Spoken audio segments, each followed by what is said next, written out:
Okay, guys, let's get started without any further ado. I guess the others aren't available today. So before we do so, a quick formal introduction on my end. My name is Mohammed Shoaib. I will be your cybersecurity trainer for the entire rest of the duration of the course. And again, I've had an experience of more than 5+ years in this domain as a penetration tester. My specialty is in application pen testing and bug bounty. Okay. And I've also worked as a security analyst using tools like Splunk and Alien World. Okay. And again, the demo that we're going to take up today is on a course called Certified Ethical Hacking version 12. Now, the current latest version running right now, which has been recently released, is version 13, guys. So again, the only addition in that is a few AI tools. So although our course is on the curriculum of version 12, we will be working on version 13 itself. Okay. But again, we are not officially supposed to call it version 13 yet because again, it's a recently released version and we have not certified people yet in that. It's only been 20 days or so since version 13 got released. Okay. And the topics from that will also be included. Okay? So again, it's the entire same curriculum, no difference at all. The only thing is they've added a few AI tools to automate certain things. Okay. Now, when we talk about this course, certified ethical hacking, a lot of students have a misconception regarding what hacking is or what ethical hacking is. And they're always confused whether these are one and the same or not. But let me clarify that today. So, firstly, when you talk about certified ethical hacking, or when you talk about hacking as well, hacking is the procedure of trying to gain access to information systems. Okay. So, what I mean by that phrase, gaining access to information systems, is if I were a hacker, okay, and if I had to hack your phone or your laptop or whatever, I would try to get remote access to that device. So remotely, I can control that device. I can access the data on that device. I can delete or modify the data as well.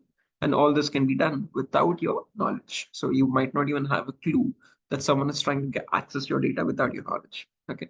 So this is done without the permission or without the consent and knowledge of the person or the organization owning those systems. Okay. And this is usually performed by hackers for their own benefit. So once they get access to that device, no matter what that device is, as small as a mobile phone to as big as a database or a web application server, hackers can remotely steal the data, destroy the data, or sell that data to other people. And sometimes hackers are so mischievous, they can even do it just for fun. Okay. So to read out the definition of hacking again, this is a criminal activity, I would say, or an illegal activity where hackers try to get access to your information systems without the permission or the knowledge of the person or the organization owning those systems. And this is most often than not done for hackers' benefit or personal gain. Okay. Now, if this is such an illegal activity, how do we have a course called ethical hacking? And how is this getting ethical or legal in the first place? So when you talk about ethical hacking, on the other hand, this is the procedure of trying to find vulnerabilities. So this terminology called vulnerability is something that we could keep coming across a lot of times in the upcoming days as well. So to define it, a vulnerability is a loophole, it's a flaw, or I would say a weakness in the security of the information system. So your job as an ethical hacker is to find these loopholes or vulnerabilities in the information systems with the consent and with the knowledge of the organization. So you work hand in hand with the organization. And you try to find the loopholes or the weak points in the security of the organization. And once you do so, once you find a vulnerability, you report it back to the organization again. Why do you do so that? So that the organization can apply the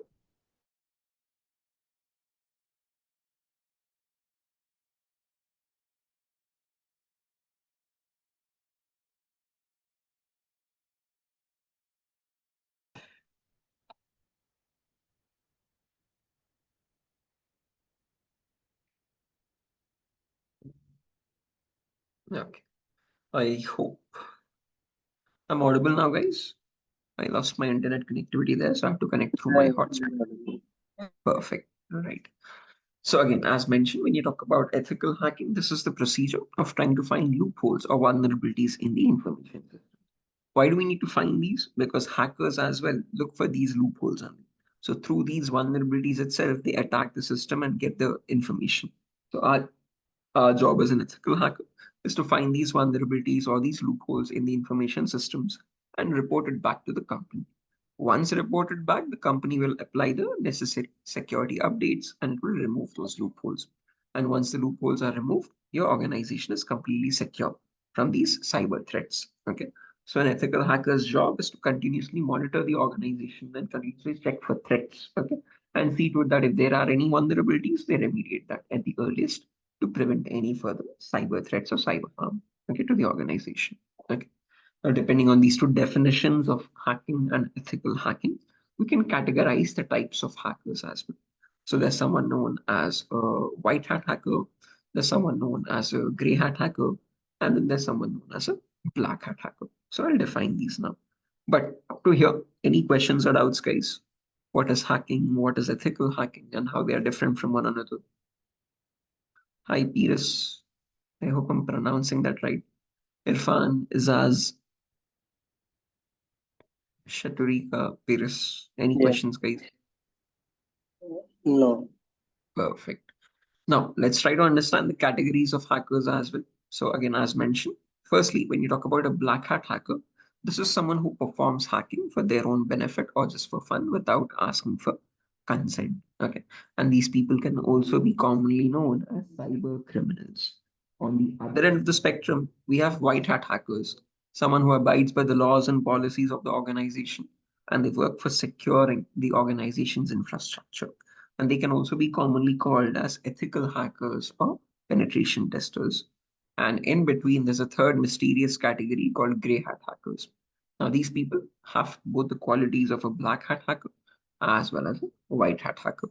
So, like a black hat hacker, they don't ask for permission first, but once they find the vulnerability, they report it back to the organization.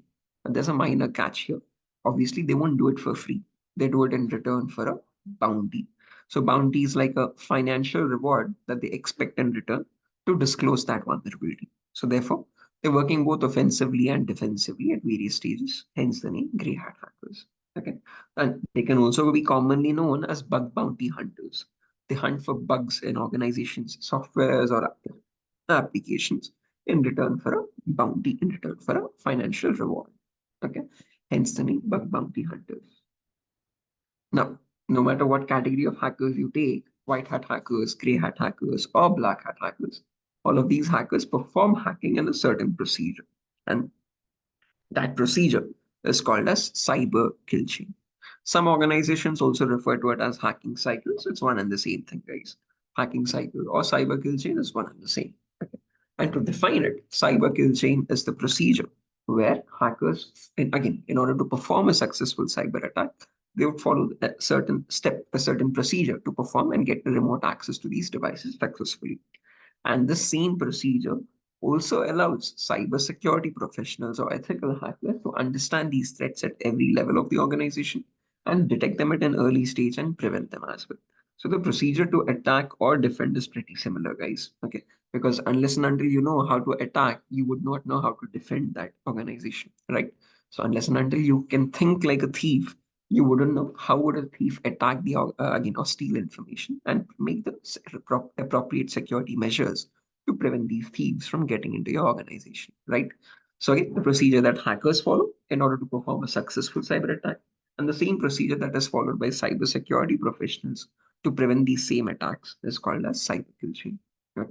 And this cyber kill chain consists of five important steps. Firstly, there's a step called information gathering. Second, there's something called enumeration or scanning. It can be called as scanning as well. Third step is called as gaining access. Fourth step is maintaining access. And the last step is reporting or clearing traces. If you clearly observe, only in the last step, I've mentioned two different terminologies, reporting or clearing traces. Okay. Because no matter what category of a hacker you are, first four procedures or first four steps are exactly similar, whether you are a white hat hacker or a gray hat hacker or a black hat hacker. What varies or what changes is only the last step. Okay. If you are a white hat hacker or a gray hat hacker, you report the vulnerabilities to the organization. On the other hand, if you're a black hat hacker, you don't report anything. You remove the evidences of your actions. That, in simple terms, is called as clearing traces. Okay. And now we're going to talk about each of these one by one. Okay. But before that, any questions or doubts up to this point, guys? Irfan is ours. No, no Perfect. question from my side. So now moving on, let's talk about the first step, which is called as information. Now, some organizations also refer to this step as, sorry, again, information gathering can also be called as reconnaissance or footprinting. So if I move on to the next, yeah, as you can see, information gathering, also known as reconnaissance or footprinting, is where a hacker or an ethical hacker tries to gather as much data or information as possible about the target organization. Okay. And an important point to note here is all of this information is gathered passively. What I mean by passively is the organization has no clue or doesn't get any clue that hackers or someone is trying to get information about them. So hackers or ethical hackers try to obtain information about the organization from third-party sources, okay, especially from the internet itself. But the main question that arises here is what kind of data are you looking for? What kind of information are you trying to research about? And this is the information as follows. So in order to attack an organization, you need these pieces of information first to find the loopholes on the target devices. So you need the IP addresses of the devices in the organization. You need the network block. Network block is nothing but the group of IPs assigned to that organization, whose records, DNS records, domains and subdomains, operating system information, employee details, contact numbers, email addresses of the employees, usernames and passwords of the employees if they were leaked anywhere. Okay, all of this data is required in order to be researched. Okay, in order to perform a successful cyber attack later. Okay, and believe it or not, all of this information is actually readily available on the internet for any organization. The only thing is you need to know what those gold mines are from where you can dig out this information. Okay, so again, as mentioned, when you want to perform an attack, the first thing you do is you research about the organization, you get information about the organization. And that's the first phase called information gathering. Once all of this information has been gathered from external sources, then you need information from internal sources as well by making direct contact with the organization. And that is your scanning phase, also commonly known as enumeration, where you get some extra data or extra information by making active connections. Okay. Earlier, we got the data passively. Now we are getting the data actively. Actively in the sense, whatever IPs you got, whatever email addresses you got, whatever domains or subdomains are belonging to the organization, on those sources, you try to attack and you try to get some extra data. Okay. So we use certain tools like Nmap, Nessus to perform various sorts of scanning. Okay. And from that scanning, we can get three pieces of information again. First, we perform something called network scanning, then port scanning, and then vulnerability scanning.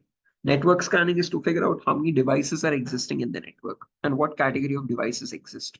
How many routers do they have? How many switches do they have? How many firewalls do they have? How many web servers do they have? How many FTP servers do they have? How many DNS servers do they have? So basically getting an internal topology of their network is network scanning.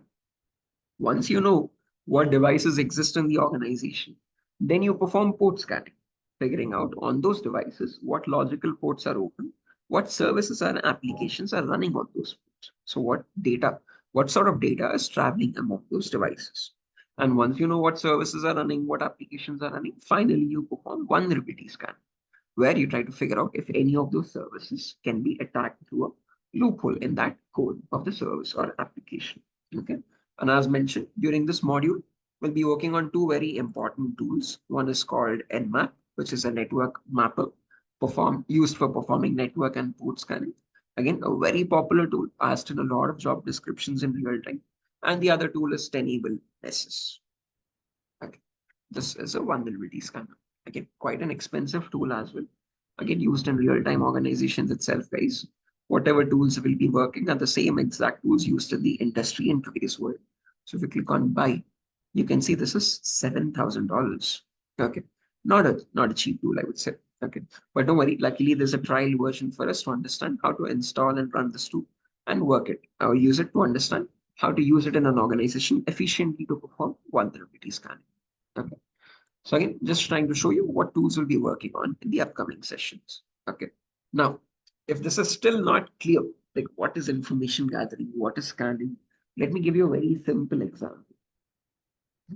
So let's take the example of a bank robbery. Okay. And if I were a robber, the bank robber, the first thing I would do is I would try to get information about the bank. I would try to research the bank externally. So without anyone observing me, Externally, I would just try to look at the bank and observe things. Okay. So I would try to see how many entrances are there for the bank, how many security guards are placed outside the bank, at what time does the bank open, at what time does the bank close, when are these security guards changing their shift, okay, at what day of the week is the money van coming in, okay, and what kind of guns or securities are available for these security guards externally. Okay. So this is all information gathering where I'm trying to get information about that bank externally without making any contact. Okay. But for me to rob the bank, this information is not sufficient. I need some internal infrastructure information as well. That can only be obtained if I make a direct connection, if I enter the bank once. So when I'm entering the bank, I will get captured in their CCTV cameras and all. But I have to be a bit careful about it. So there are preventive measures to still be a bit anonymous. No. So once I enter inside the bank, now I can internally scan the bank for other security measures. So in the bank, how many security guards are there? Are there any extra security measures like metal detectors or something? Okay, in the bank. How many floors does it have in the bank? Again, is there any basement which was not visible from external observation? So all of this is scanning, where you're trying to get information by making direct connections. Okay, entering the bank once and getting information internally. So earlier, without making contact, that's information gathering. With making contact, that is scanning. And once all the information has been gathered, next phase is nothing but robbing the bank. That is nothing but you're gaining access in hacking terminology, the phase where the real hacking occurs. Okay. And now, as mentioned, attackers use the vulnerabilities found in the earlier phases of reconnaissance or information gathering and scanning to now get access to the target system or the application or the entire network. And this is one of the most important modules in the entire course. Covers a vast variety of topics. I'll explain all of this now. But before that, any questions or doubts, guys, up to this point? Ajaz, Irfan, No questions. right? Pyrrhus, any questions?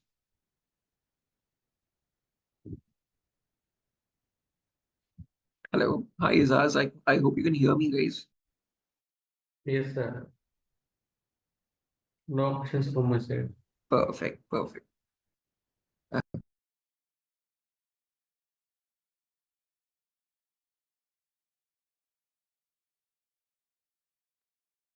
Right. Now, moving on, let's talk about each of these modules to give you an introduction on what topics we'll be covering throughout the gaining access phase. Okay. So the first topic we learn here is system hacking. What we try to understand in system hacking is how do hackers try to crack or bypass any Windows operating system password. So whether that be Windows 7, Windows 8.1, Windows 10, Windows 11, does not matter what version. We'll learn how do you crack the operating system password. If you're unable to crack it, if it is too tough to crack, how do you bypass the password? Bypassing in the sense, without even entering the password, how do you still get access to the internal data of the system? Okay. So this is very important when, if just in case, if you yourself are logged out of your computer, if your device gets hacked, how do you get access to your data back again? How do you get access to the internal files of your own system? So for that, we need to understand how do you attack any system running on a Windows OS. Then comes malware attacks. Malwares are nothing but malicious softwares. 90% of your cyber threats occur through malwares itself. So we'll practically learn what are these malwares, what are the categories of malwares, how do you create these malwares, how do you detect these malwares in your system, and how do you defend your system against these malwares as well. Okay. So from the very basics, from the very scratch of how to create it to the advanced concepts of how do you defend your system from these malwares is the malware activity class. Then comes network penetration testing, where we learn what are the common attacks that occur in a local network. Attacks like sniffing attack, man in the middle attack, denial of service attack, hacking Wi-Fi routers, cracking the password for Wi-Fi routers. All this falls under network penetration testing. Using these attacks, hackers can capture your data without your knowledge. So basically, if you're entering any usernames and passwords in your system, and if there is a hacker connected in your network, then he can actually see what usernames and passwords you're typing. Okay, so that's what is network penetration testing. Okay, so again, this is very commonly possible in public networks. So when you're connected in a cafe on a Wi-Fi network or in an airport or a bus stop, you never know who else is connected to you. So in such public networks, what can hackers do? What kind of attacks can hackers perform is what we learn in network penetration testing. Then comes social engineering, where we learn how do hackers create fake login pages. So they're called phishing pages. Phishing is where basically they're trying to lure victims and get information from them. So they create exact replicas of web pages. Now, those pages could be social media websites, they could be your organization's login screen, they could be a banking web page, anything. Hackers would try to get the exact replica of that page, and they'll send that page to you and trick you into entering the credentials. So they might call you up or they might create a sense of urgency. For example, a hacker could say, "Hi, sir, we're calling from so and so bank. We have just updated our servers. And just for verification, you'll have to log in into your account again to again start all your transactions again." And they would send you a link. And when you click on that link, it would be the exact same web page as your actual bank. Okay, whatever bank that be. Okay. And since it would look very genuine to you if you enter your credentials, then you would get redirected to a genuine bank page. And those credentials are already sent to the attacker. So that is what phishing attacks are. And we'll practically learn how these attacks are performed, how do you create these fake pages, and how do hackers try to get credentials out of you. Then comes hacking web servers and web applications. So every organization has a website of their own, and that website might be hosted somewhere on a web server. So we learn how do you check the security of the web server on the backend and the web application on the front end. So there are vulnerabilities like SQL injection, cross-site scripting, broken authentication, file upload vulnerability. Now these might sound very gibberish right now, guys. Don't worry. We'll practically learn each of these vulnerabilities which are used to attack websites or databases in the backend. Okay. So using these vulnerabilities, hackers can again inject malicious queries and get access to a database, or they can again enter your cookie and by copying your cookie and pasting it, they can log into your account without your password, or they can upload malicious files to a server and get remote connection to the server. So all this belongs to web application attacks. We'll work on that as well. Then comes evading techniques. Evading techniques are where if the organization has any security measures, intrusion detection systems, intrusion prevention systems, firewalls, etc., how do you bypass those? How do you check for loopholes in these in these security measures? And if there are any loopholes, how do you bypass or evade them to get access to the internal data? Okay. Then comes vulnerability assessment. So this is a phase where basically whatever report is generated by the vulnerability scanning tool. So with the tool like Nessus, this tool will scan the organization and give you a report of what vulnerabilities exist on what systems. So now, once that report is obtained, it's your job as a pen tester to verify that. So whatever vulnerabilities are shown in that report, you have to manually attack on each vulnerability and assess if it is actually working or not. So that is called as vulnerability assessment. Okay. It's also commonly known as VAPT, vulnerability assessment by penetration test. You're attacking every vulnerability, you're checking its validity by performing a penetration test by attacking. Okay. Then comes hacking mobile phones, where we learn how do hackers attack an Android phone. So how do they send Trojans to an Android phone and get a remote connection to that Android, no matter where the phone is in the entire world. Okay. So now, if you carefully observe here, guys, as an ethical hacker, it's our responsibility to check the security of each and every endpoint, each and every device. And that's what we are covering here. Talk about system security, we talk about network security, we talk about wireless security, we talk about web server security, we talk about web application security, we talk about firewall security, and we also talk about mobile phone security. So any device from as small as a mobile phone to as big as a web application server or a database, we are supposed to check the security of each and every device. And that's the main objective of this course. Understanding how do hackers perform these attacks on all these devices, and how do we as ethical hackers prevent those same attacks and keep the organization secure. Okay. Now, after this is done, lastly, you have two small modules left up: maintaining access and reporting or clearing traces. Maintaining access is where this is basically performed mostly by non-ethical hackers, by black hat hackers. So once they've gotten a connection to a system, they try to retain that connection or ownership. So even if the system restarts, or even if you shut it down and start it after a very long time, hacker should still stay connected to you. That's what he would look for. Like, that is what we learn in maintaining access. How do hackers retain the ownership of the device and perform various other post-exploitation tasks? So from that system which was attacked, how do you attack other systems in that day? So that is all done in maintaining access. Then comes reporting or clearing traces, where we learn as an ethical hacker, how do you generate a report for the organization and submit all the vulnerabilities to the organization with the solutions, okay, to remove them or eradicate them. As a non-ethical hacker, we learn how do hackers remove the evidences. So how do they delete the logs on the target and erase the evidence of their actions and stay untraceable is what we learn as black hat hackers. So this course is going to work on two simple tracks, guys. One, firstly, we learn how are these attacks performed. How do you perform these attacks and replicate them exactly like a black hat hacker, a cyber criminal? Secondly, understanding how that attack is performed lets us know what are the preventive measures that you have to take to prevent those attacks or to stop those attacks, and right in the beginning itself. Okay, so we learn how to attack and then we learn how to defend our systems from those attacks. Okay, so this is a brief overview of the entire course, guys. Okay? And to give you the course content documentation, this is the course content document, guys. The institute might be sharing this already to you. So again, I've covered only the most important things in the demo today, guys. But there's a lot more topics actually in the entire course content that we learn for the duration of 35 days. So we have classes from Monday to Friday every day for 1 hour each, guys. And the classes start from tomorrow itself, from Monday itself, tomorrow at 7 p.m. Okay. That's the time slot for the batch. We start from tomorrow. And in tomorrow's class, we start from the very basics. Okay. Since not everyone might be from a technical background, we do cover some prerequisites as well. So you don't have to cover anything from anywhere else. Whatever is required for the course is covered in the course. So tomorrow we talk about networking fundamentals. What are IP addresses? What are IPv4 addresses? What are IPv6 addresses? What are the categories of IPs? Public IP, private IP. What is a DNS server? What is a DHCP server? So all this is covered in the session 2. Again, first class. Okay. Then after that is done, we talk about Linux and Windows commands as well, after networking basics. And then we learn how to set up a virtual lab environment. Okay. So we'll be working on a tool called VMware, as you can see on my screen here. This is the VMware Workstation Pro. And in this, we'll be installing or running an operating system called Kali Linux here.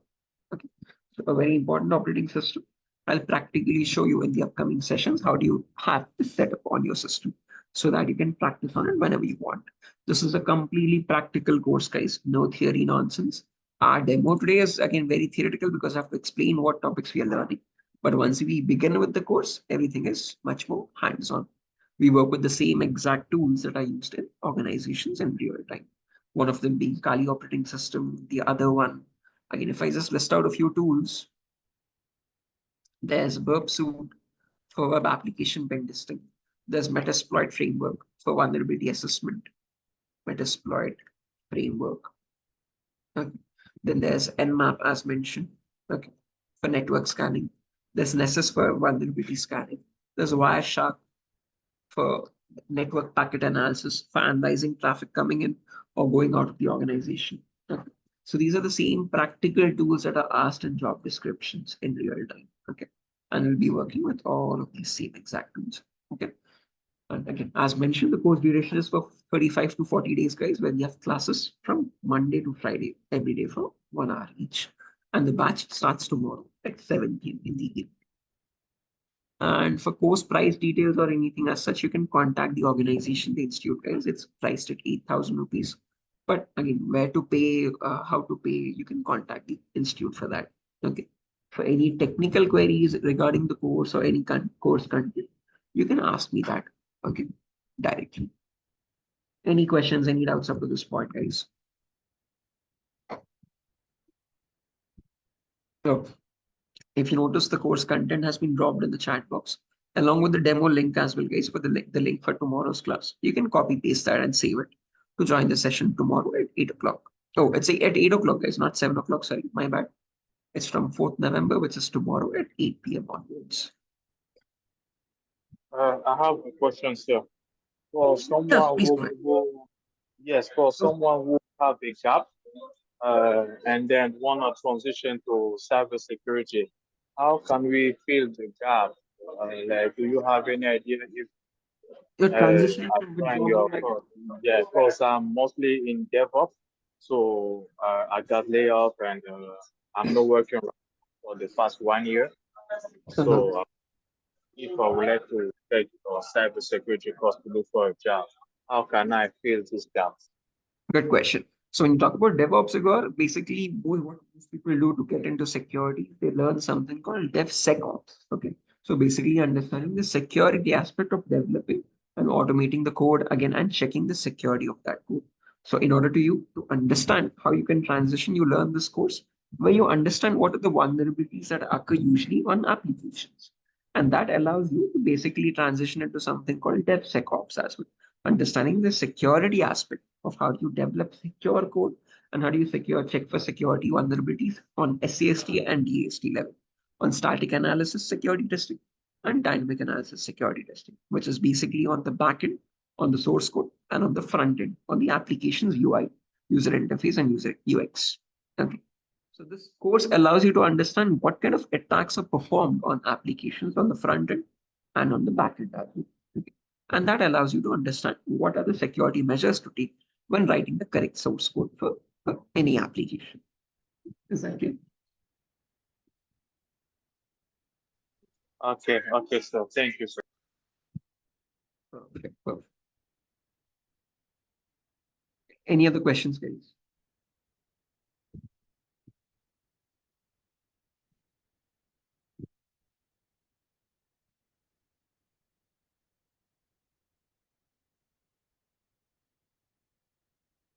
Okay, guys. Assuming there are no questions, I would recommend you to join the session tomorrow at 8 o'clock again, guys, please. As mentioned, we have the session starting from tomorrow itself at 8 o'clock. Okay. Have a good day. Thanks for joining the session today. I'll see you tomorrow at 8 p.m. in the night. Bye-bye.